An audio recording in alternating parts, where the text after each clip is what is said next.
Следующий раздел у нас перевороты. Перевороты в сторону, то есть в простонародье, как у нас говорят, колесо. И также мы с вами рассмотрим элемент рандат. Исходное положение для выполнения переворота в сторону. Руки вверх.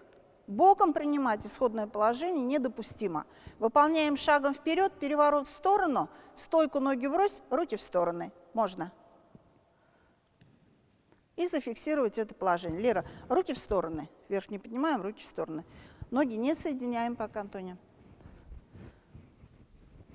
Еще раз. Руки вверх. Можно. Остаемся в положении, ноги врозь, руки в стороны.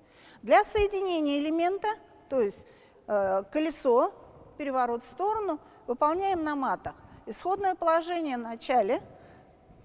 Также исходное положение, руки вверх. Делаем переворот в сторону и слитно соединяя из этого же положения, выходим в положение стойки, ноги врозь, руки в стороны.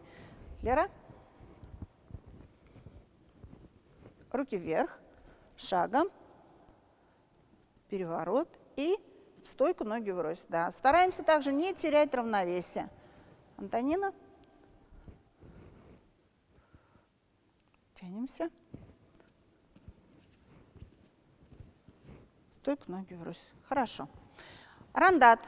Выполнение рандата тоже из положения руки вверх, шагом вперед, переворот с поворотом на 90 градусов. Подбивкой ногой двумя приземляемся. Еще раз покажите, Алена.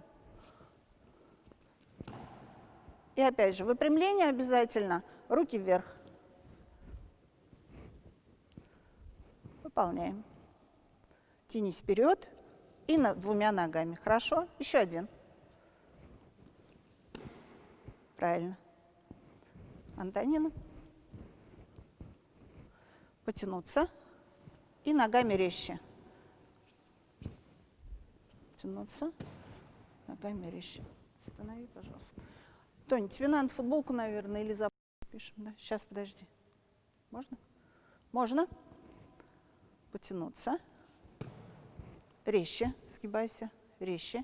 Подбивай ногами. Хорошо. Спасибо.